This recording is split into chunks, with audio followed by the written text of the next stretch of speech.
کہ ہم جو جمع ہوئے ہیں، یہاں جمع ہونے میں ایک ادنا سی ناگواری اور ہلکی سی مشقت کہ گرد و غبار کا جسموں پر آنا،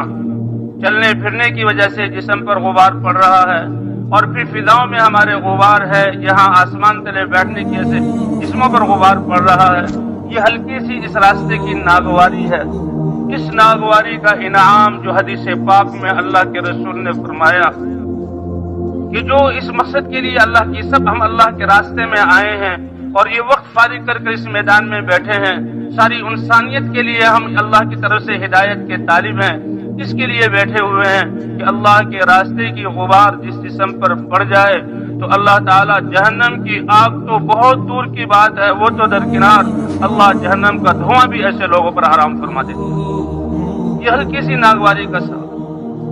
اور ایک حدیث سنی ایک عالم سے کیا کہ قیامت میں جب لوگ اللہ کے میدان محشر میں اللہ کے دربار میں پیش ہوں گے، کچھ لوگوں کے لیے کہا جائے گا کہ ان کے لیے عرش کے سامنے ممبر بچھاؤ، تو وہ ان ممبروں پر بیٹھیں گے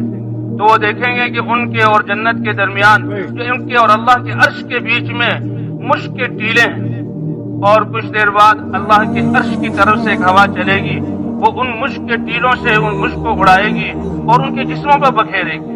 جیسے آج مٹی ہمارے جسم پر پڑ رہی ہے، وہاں اللہ کے عرش کے سامنے نور کے منابر پر یہ بیٹھے ہوئے اللہ کے مہمان، اور وہ مشک ان کے جسموں پر آ کر پڑے گی اور ان کی یہ فضائیں مشک والی ہوں گی، تو وہ فرشتوں سے پوچھیں گے کہ یہ مشک اور یہ اکرام کس وجہ سے؟ تو فرشتے کیا کہیں گے؟ کیا اللہ کے دین کے لیے تم اپنے آپ کو پردیسی بنا کر اللہ کے رستے میں نہیں نکلتے تھے؟ تم میدانوں میں جمع نہیں ہوتے تھے؟ تمہارے اوپر تمہاری ناگواری کی چیز اللہ کے رستے کا غبار تمہارے اوپر نہیں پڑتا تھا؟ کہاں وہ پڑتا تھا؟ کہا یہ وہی تو غبار ہے جو اللہ نے مشک بنا کر تمہارے جسموں پر ڈالا ہے۔ ایک صاحب حضور صلی اللہ علیہ وسلم چل رہے ہیں اور لشکر جا رہا ہے، ایک صحابی نوجوان بڑے نفیس سے نازک تھا، وہ الگ جا رہے ہیں۔ اللہ کے رسول صلی اللہ علیہ وسلم نے ان کو بلایا، کہا کیا بات ہے، جماعت سے الگ ہو کے کیوں چل رہے ہو؟ کہ اللہ کے رسول یہ جو اکٹھے چل رہے ہیں تو یہاں گرد و غبار زیادہ اٹھ رہا ہے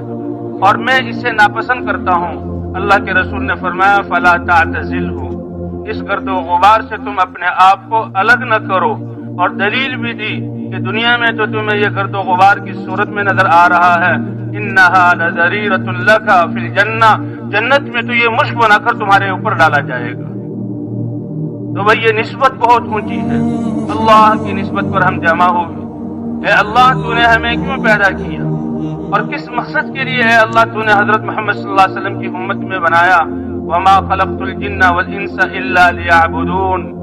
انسان اور جنات، اے آدم کی اولاد انسانوں، تمہیں تو میں نے ایک بہت بڑی شرافت اور کرامت اور عزت کے لیے پیدا کیا کہ تم دنیا میں میرے بندے بن کر رہو گے، میری بندگی کرو گے اور میری چاہت کو تم پورا کرو گے۔ اللہ کی بندگی یہ کائنات کا سب سے